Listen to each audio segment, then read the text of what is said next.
Hello friends, आज आपण पाहणार आहोत पालक पनीरची एकदम सोप्या पद्धतीने रेसिपी। आता यासाठी मी इथे एक पातेल्यामध्ये पाणी गरम करायला ठेवलेलं आहे। पाणी व्यवस्थित उकळल्यानंतर आपल्याला यामध्ये पालक ॲड करून घ्यायचा आहे। इथे पालकाची एक जोडी म्हणजे 250 ग्रॅम जवळपास पालक मी घेतलेला आहे। पालक व्यवस्थित आपल्याला उकळून घ्यायचा आहे। पालक उकळत आहे तोपर्यंत मी इथे 250 ग्रॅम पनीर घेतलेला आहे आणि ते व्यवस्थित अशा क्यूब्समध्ये कट करून घेतलेले आहे। त्याचबरोबर थंड पाणी देखील मी घेतलेलं आहे। आता इथे पालक आपला व्यवस्थित बॉईल झालेला आहे। ते बघू शकता तुम्ही, एकदम मस्त, खूप जास्त नाही आणि खूप कमीही नाही।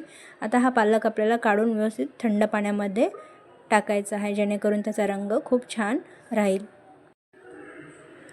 पालकची क्वांटिटी तुम्ही तुमच्या मनाप्रमाणे कमी जास्त घेऊ शकता। आता सर्व पालक आपल्याला पाण्यामध्ये थंड करून घ्यायचा आहे।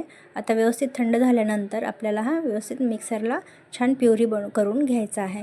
आता इथे मी 3 मिरच्या घेतलेल्या आहेत हिरव्या आणि त्याचबरोबर 1 वाटी दही देखील घेतलेलं आहे। याची छान प्युरी बनवून घ्यायची आहे। आता साईडला मी एक कढई घेतली, त्यामध्ये 3 चम्मच तेल टाकलेलं आहे। त्याचबरोबर अर्धा चम्मच जिरा आणि अर्धा चम्मच शाही जिरा ॲड केलेला आहे। त्यानंतर आलं लसूणची पेस्ट आपल्याला परतून घ्यायची आहे तेलामध्ये। ते व्यवस्थित परतल्यानंतर त्यामध्ये आपल्याला मिक्सरला फिरवलेली प्युरी ॲड करायची आहे। प्युरी आपल्याला 2-3 मिनटं तेलामध्ये व्यवस्थित छान ती देखील आपल्याला परतून घ्यायची आहे।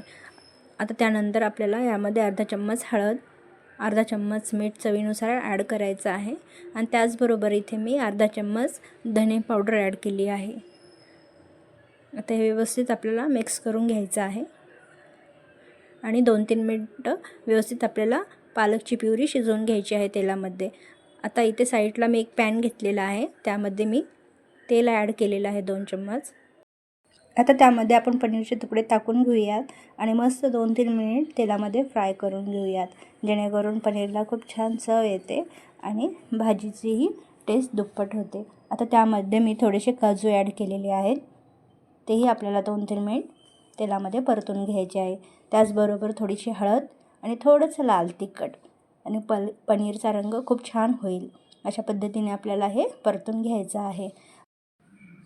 अशा पद्धतीने तुम्ही पालक पनीरची भाजी केली तर चवीला खूप छान होते। आता आपण फ्राय केलेले पनीरचे क्यूब्स ग्रेव्हीमध्ये ॲड करून घेऊया आणि 1-2 मिनिट व्यवस्थित परतून घेऊ त्याला, जेणेकरून की काजू व्यवस्थित त्यामध्ये सॉफ्ट झाले पाहिजे। आता त्यानंतर मी यामध्ये अर्धा चम्मच गरम मसाला ॲड केलेला आहे, त्याने चव खूप छान येते। आता यामध्ये अर्धा टोमॅटो कट करून मी ॲड केलेला आहे।